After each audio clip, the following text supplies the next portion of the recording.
Okay. Can you all hear me okay? All right, thanks. I'll try not to eat the microphone this time. Okay, so my talk is just an overview of the seamless, overnight, non-disruptive NEAD-ACT transition process. And just as a recap to start off from Thursday, it's the NEAD-ACT is, the whole idea behind it is it's the minimal change necessary, and it's not radical, it's not scary, it's all in various parts, it's in place already. It's non-disruptive, it's seamless, and it's easy to implement because, again, all of the parts are already there, ready to go.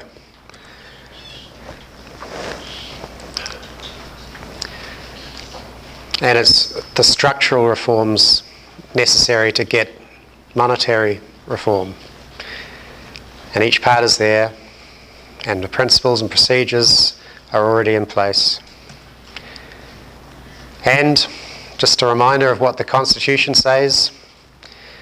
The Constitution says we should have sovereign money, and really the US Mint was the first money issuer. It was part of the, well, it's now part of the Treasury, and they were issuing sovereign money, the coins. And the other types of money only came later on, because when the US was started, there were no banks. And the Treasury acknowledges that it has this constitutional power and that it can exercise it.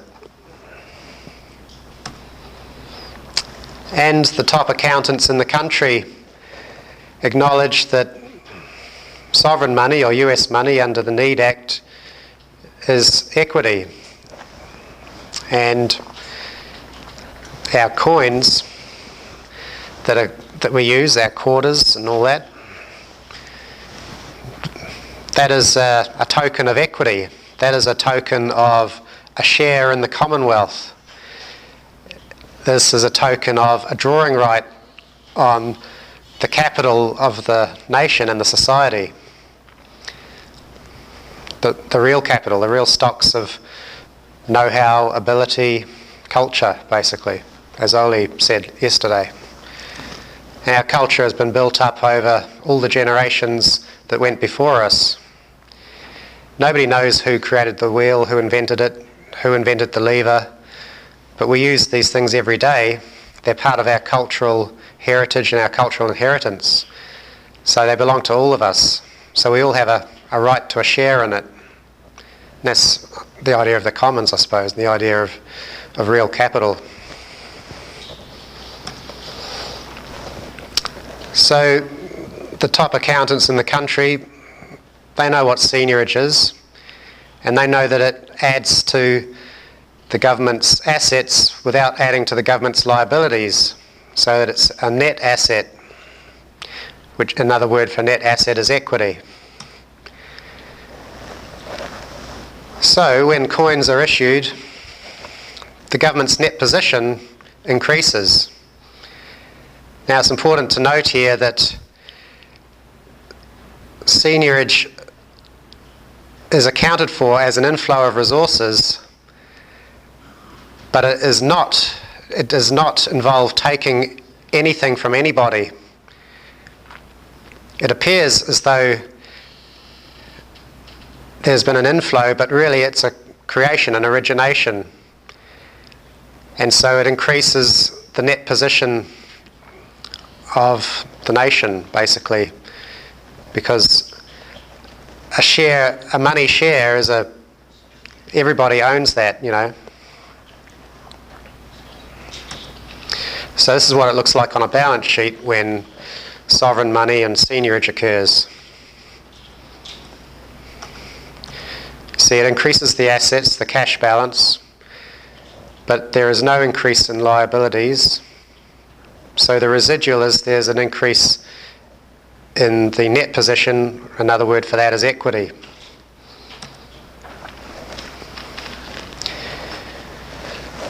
And Dr. Kumhoff, he liked that, and he put it into his Chicago Plan Revisited paper published by the International Monetary Fund.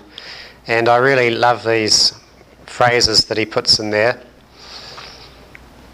Money is properly treated as government equity rather than government debt, which is exactly how Treasury coin is currently treated under US accounting conventions. Government issued money which represents equity in the Commonwealth rather than debt is the central liquid asset of the economy, or should be. And that's what he says it would be with the Chicago Plan Revisited after he did this conversion. So the three elements in the Need Act, really there's only three basic reforms or changes, structural changes, is to put the Fed in the Treasury, that means the system of Federal Reserve banks, become a bureau alongside the Bureau of the Mint and the Bureau of Engraving and Printing. So you have all three forms of money, coin, currency and deposits, all issued under one roof. And the Federal Reserve Board is abolished and replaced with an independent monetary authority. And it would be more independent than under current law, which I showed you on Thursday. Under current law, the Fed comes under the Secretary of the Treasury.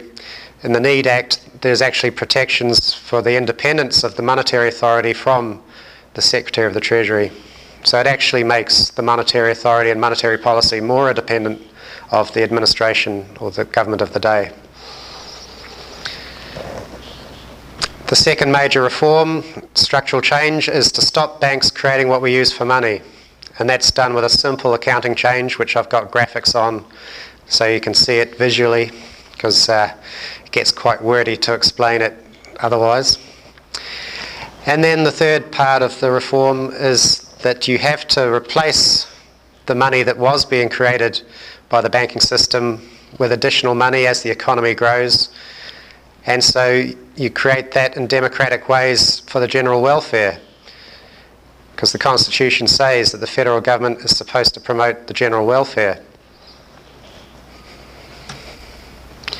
Well, and you know, one of the ways that in the Need Act is suggested is that we do that by using that money to repair and regenerate our infrastructure and our education system, among other things.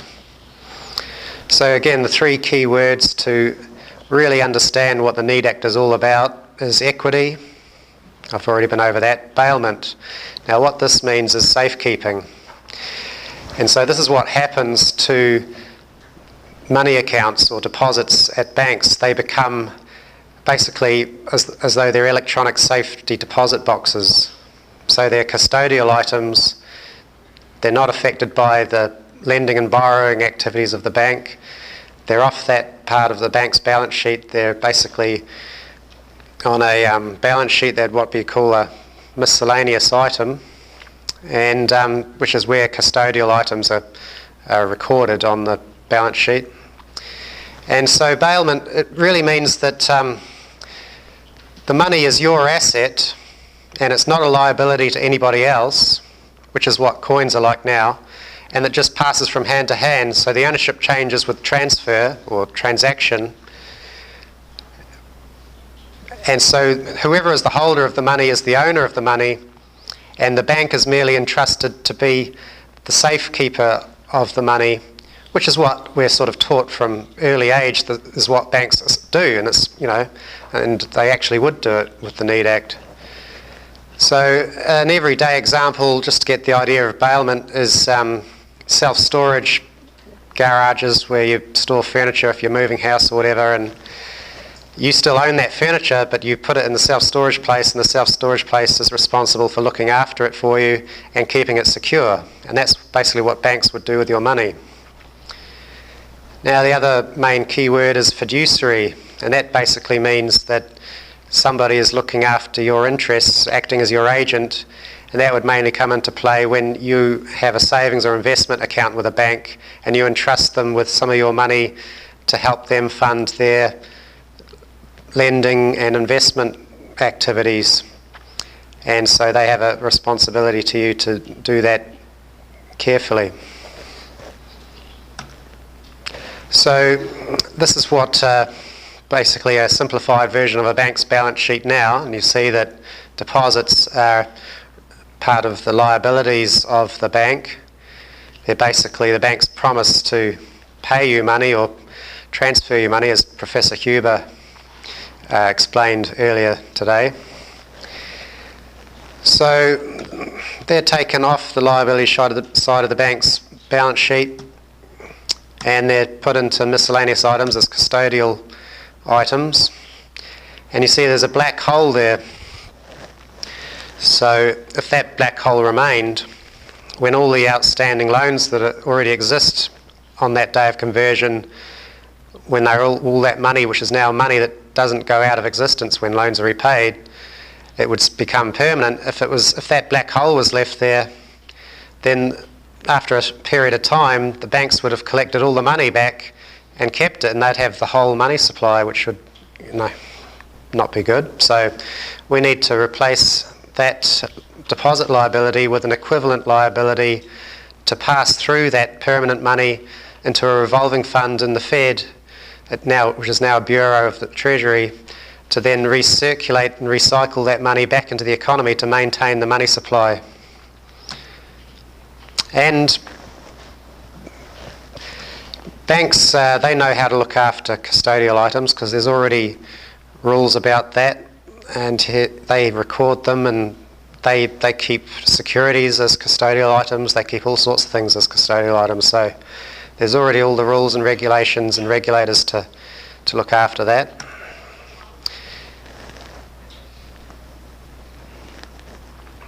So now there's one thing that is also to be pointed out here, that deposits are not the only liabilities that banks have, because banks do borrow among each other, and they do borrow from the Fed. So that's the other liabilities there, is borrowings. And on the asset side at the top, the banks still keep their cash. They still keep the reserves and the vault cash and all of that. So, and that's what they borrow. Banks don't borrow deposits from customers because they create the deposits for customers. What banks borrow is the reserves from other banks or from the Fed. So that's what they use to borrow and lend with, and they still have that. So they will be able to repay their borrowings with the same money that they borrowed. And so all of that trail of borrowings would be able to be unwound in the same way that it was wound up in the first place. So there's no problem with banks being able to satisfy their other liabilities in the same way as they do now.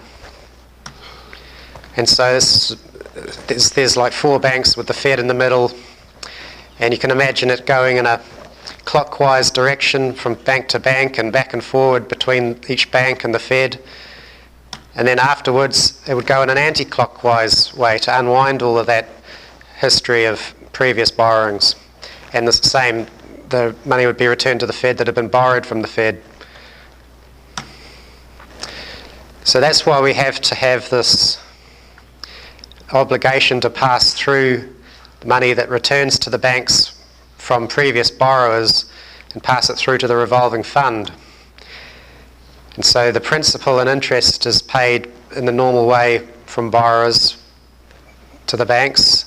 The banks pass through the principal to the revolving fund, and they keep the interest as their income like they do now.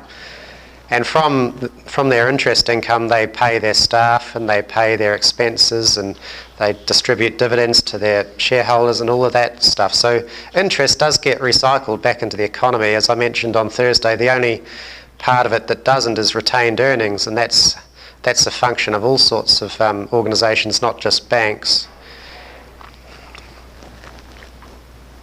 So that is possibly a reason why the money supply needs to grow a little bit, but it's a relatively small factor in the big scheme of things. And the same thing goes on at the Fed. The Fed their liabilities is mainly reserves, in the same way as banks' liabilities are mainly deposits.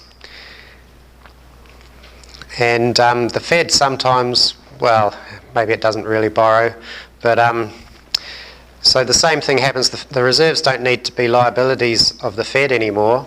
They become just custodial items that the Fed looks after for the banks, in the same manner.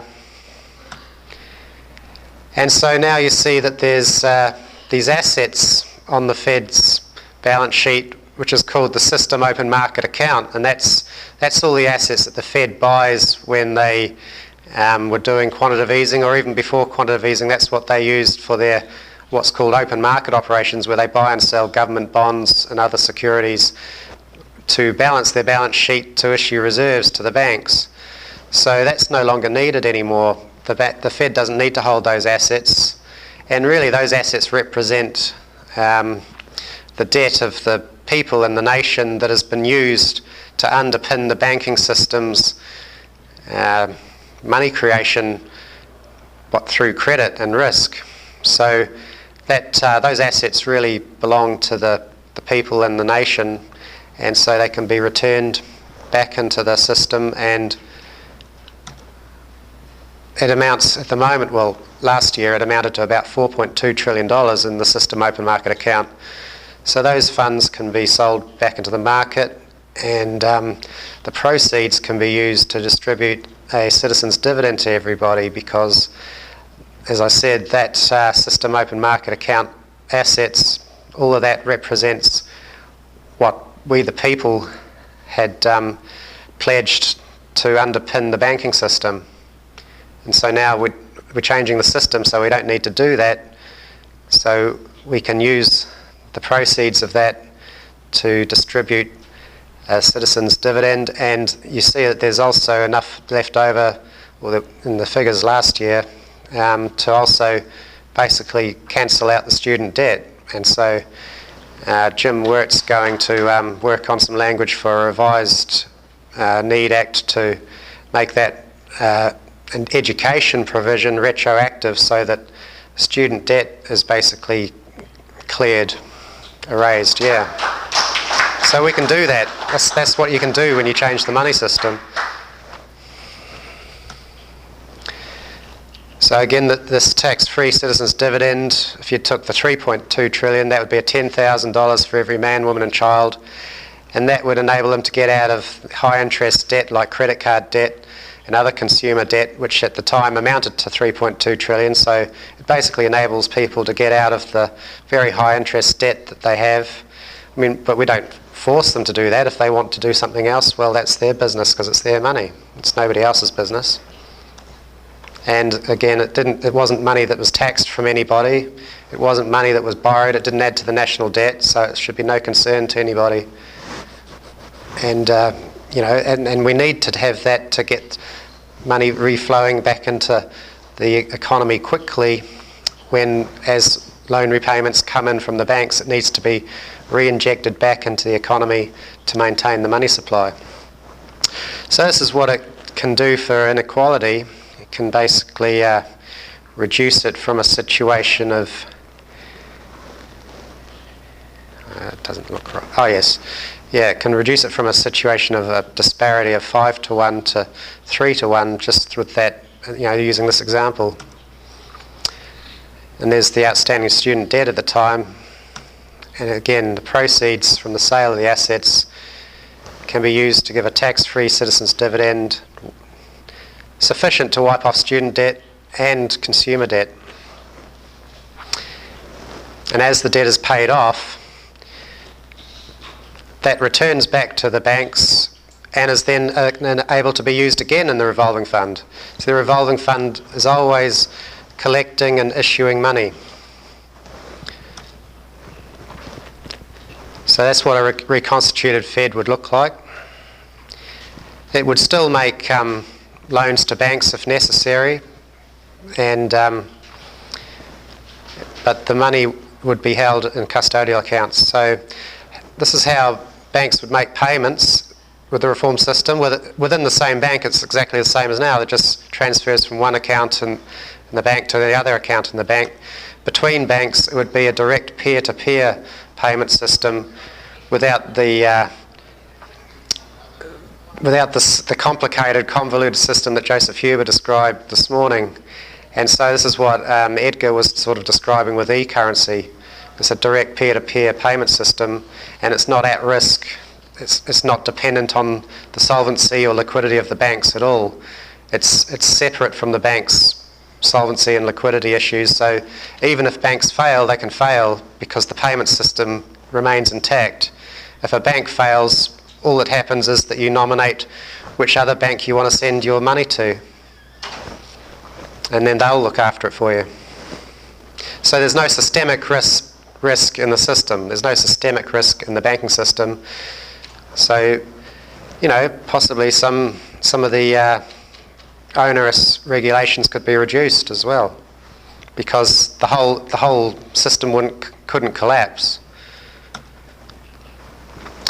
And so banks would make loans in the way that 99.9% of people think they do now, which is they take money from savers and investors and pass it through to borrowers.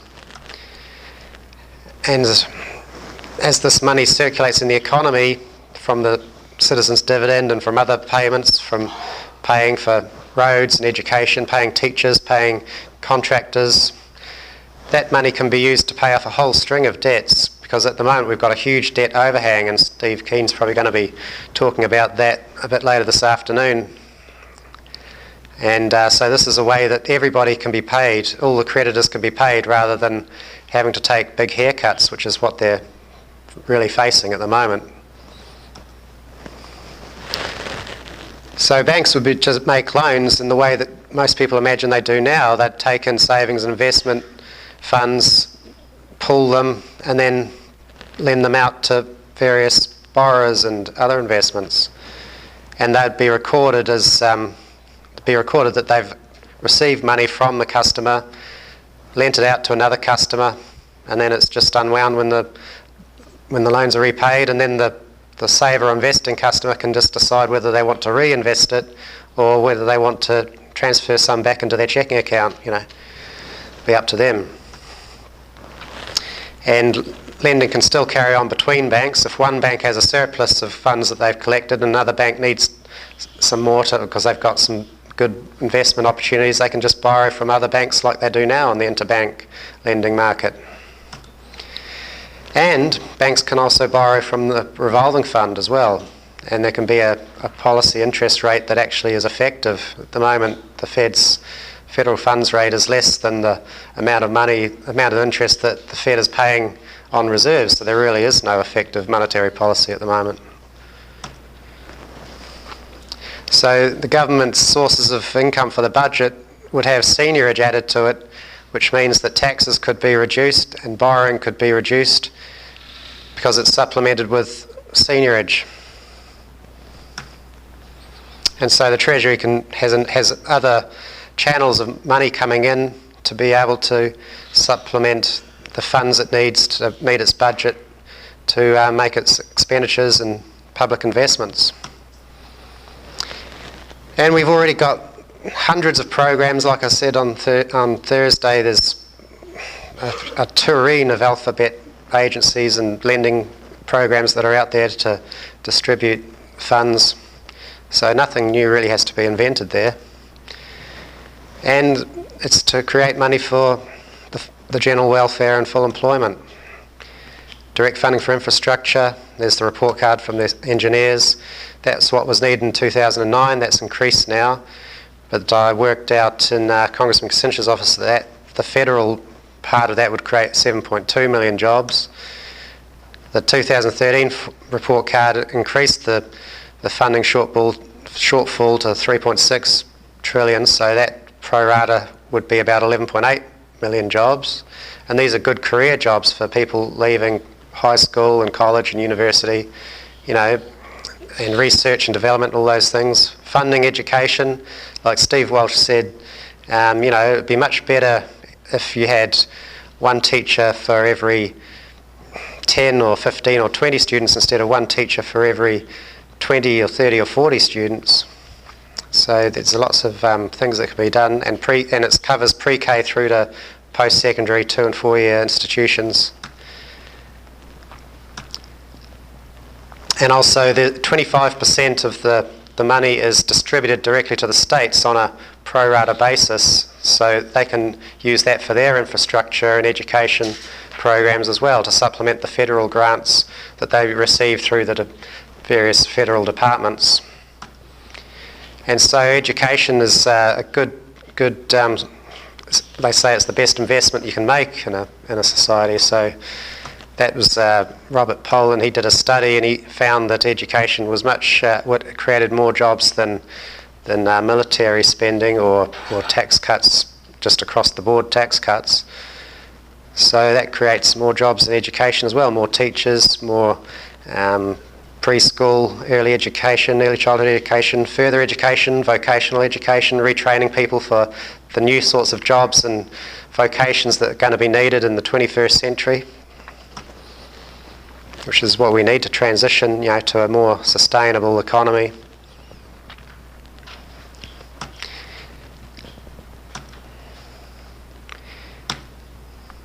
And another aspect is that because there's because the federal and state and local government debt is paid off as it comes due, and the federal government in normal times wouldn't need to borrow anymore, that means that the interest bill on the federal budget reduces to zero, and there's an interest-free lending facility for state and local governments, so their interest bill on their budgets would reduce to zero as well. So that means that the federal, state and local governments can have an opportunity to reduce the taxes on people, especially property taxes at the local level, which are increasing quite a lot, especially here in Chicago. It's quite an issue, so this enables local governments to ease the burden on their citizens and on their constituents. There's the interest-free lending facility.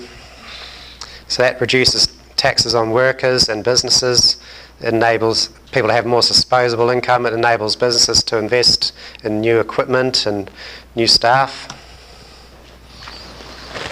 And the citizens' dividend sort of primes the pump for having a much more prosperous economy and enabling people to get out of debt and out of the debt mountain that they're under.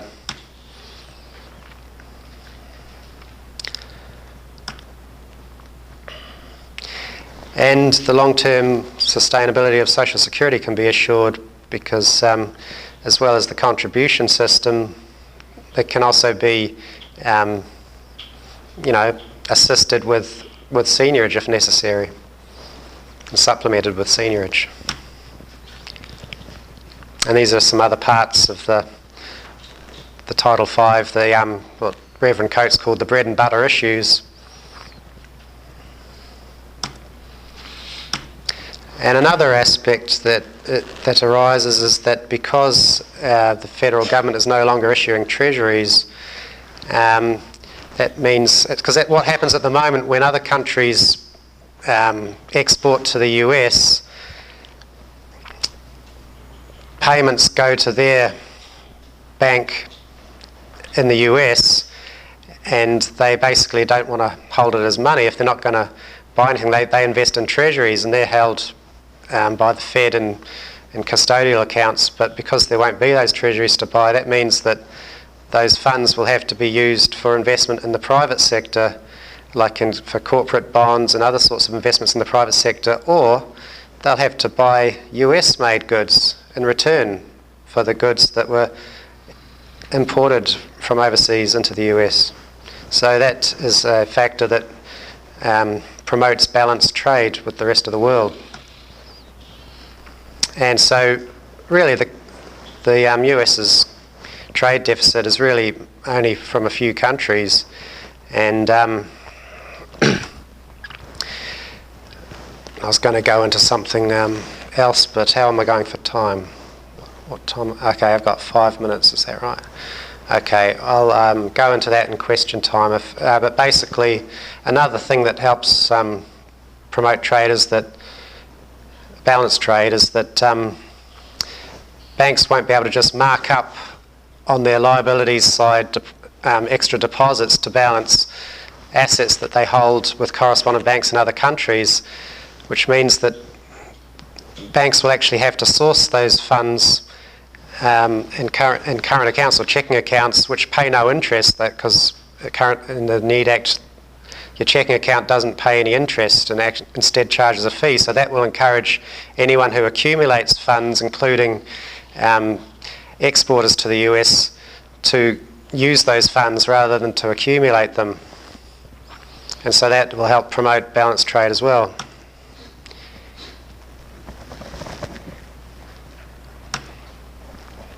So doing that can, what are the things that other countries want to buy from the US? Well, it's things like Boeing aircraft, high-tech manufacturing, things like that. So that's going to be a boost for the high end of manufacturing in the US, which really needs a renaissance. And the US is still a leader in things like that, and I think they will continue to be, because you need to have a country of a certain size to sort of develop an aircraft industry. A small country is not going to develop an aircraft industry. So, the US is well positioned to really take advantage of new technologies and high-tech manufacturing, which again creates good jobs, good career opportunities for people leaving high school and college and university. So last year I lost this table, but when I was in Congressman Kucinich's office I added all these factors up, and it worked out to be about 47.2 million jobs, and that was working off the 2009 Civil Engineers report card, and since then we've had the 2013 report card, and so pro rata that works out to over 50 million jobs. And so I've revised that, and we've got this on our website, and it's also in your kits, just a rundown of these job creation factors, and it works out to 52 million jobs roughly. So that's basically full employment. That basically is about the same as the amount of the working age population that aren't participating in the economy at the moment. So that basically means genuine full employment, which is something that's possible, because in New Zealand we had genuine full employment in the 1950s and 1960s, and even into the 1970s. So it's not something that's an unachievable goal, because it has been achieved in other countries in the past. And so there's all sorts of work that can be done, making our world a nicer place to live, a more beautiful place. As Edgar said this morning, he was upset by the ugliness, and he wants to live in a beautiful world, and so do I, and I'm sure that all of you do as well. So, and we can regenerate our cities like Detroit. It's becoming like a place with urban gardens, and a whole lot of artists and creative people are moving there, and it can be a model for a new 21st century green city. And so when you break things down to the municipal level, this is the amount of jobs and extra funding that would go to Detroit. So that's over 100,000 jobs, and over 4.7 billion in funding per year going into the community. Same thing for the Michigan state, over 1.6 million jobs, over 68 billion of additional funding. Here's for Chicago. We heard from Mr. William Bergman from Truth in Accounting yesterday what a dire situation Chicago is in, but with the NEED Act pro rata, because everything in the NEED Act is distributed on a per capita basis with adjustments for different cost factors in different areas. And so that would be about over 400,000 jobs and $18 billion each year coming into the Chicago city economy. And for Illinois overall, it would be over 2 million jobs and over $89 billion. So basically that clears their deficit hole and their debt hole that they're in, which Mr. Bergman spoke about, and it enables the city and the states to honour their retirement and healthcare systems for their employees, which at the moment are under attack. And for New York State, that's over 3 million jobs and 137 billion in annual additional funding into the state economy. And for California, over 6 million jobs and over 270 billion of additional funding into the state economy. So for financial markets, it'd be a great boost in investment in the private sector, because there wouldn't be this wasteful investment in government debt, which really, that's not what investment is about. Investment should be about, investing in things that people want to create. And also, as Michael Kumhoff's study from the Bank of England showed in his paper, Banks Are Not Intermediaries and Why This Matters, the financial system would be, and the banking system would be much more stable. It wouldn't be pro-cyclical like it is now, because banks are euphoric and create far too much money in the upswing, and then they become very pessimistic and create far too little money in a downswing, and so that amplifies the effect of any sorts of cycles and ripples that might be out there. And but with a loanable funds system, where there's funds moving back and forward between savers and borrowers, that's a sort of a fixed, or relatively fixed within a range amount of money, so there can't be these huge fluctuations. So and Dr. Kumhoff proved this with his DSGE model, which is what all the central banks use, that it would be much more stable, and so you wouldn't have this volatility and all that. And so because banks won't be able to create money at will, they won't be able to create money for speculators to gamble on short-term, margin currency speculation and all that sort of thing. So currency exchange rates between countries should become much more stable, as well as the effect of the balanced trade that I talked about before. And also banks will be on a level playing field with every other financial institution, like mutual funds, real estate investment trusts, insurance companies, pension funds. There's no reason why one part of that financial system should be given the privilege to create money when all the others have to go out and get the money before they can do their business. It's a completely unfair advantage that banks have. So what the NEAT Act does, it basically ends the unemployment crisis, it ends the debt crisis of the national debt, pays off the national debt as it comes due, which incidentally sort of stops the war machine in its tracks, because the war machine can really only work when you've got this rolling over of the national debt all the time. So if the federal government had to actually go to the taxpayers and say, we want to start a war and we want to increase your taxes by 200%, from 20% to 60%, well, I don't think that government would last very long. So they'd be voted out of office within 2 years. So, and it ends the fiscal crisis at the federal, state and local level. It gets the state and local governments out of the financial holes that they're in, and it ends the financial crisis by stabilising the financial system, and also enabling all creditors to be paid off, rather than this bubble which, if it bursts, means a lot of people will go unpaid and lose their wealth. And it makes the US dollar a stable currency because of these effects I was talking about, not having currency speculation. Having a low or no inflation environment would make the US dollar an even more attractive asset to hold than it is now. So, but it would maintain its purchasing power, because the amount of money in the economy can be directly correlated with what's going on in the economy, as indicated through inflation and interest rates, what's happening to them, and adjustments can be made directly. At the moment, whatever the Fed does, it's pushing on a string, because it's the banks that create the money that we use, and if they don't want to create it, they don't create it. Nobody can force them to, and nobody can force borrowers to borrow it into existence, which is, the situation we're in at the moment is, there's things that need to be done, but everybody's already in too much debt. They don't want to take on any more debt, and you all know the story. So it's a no-win situation at the moment.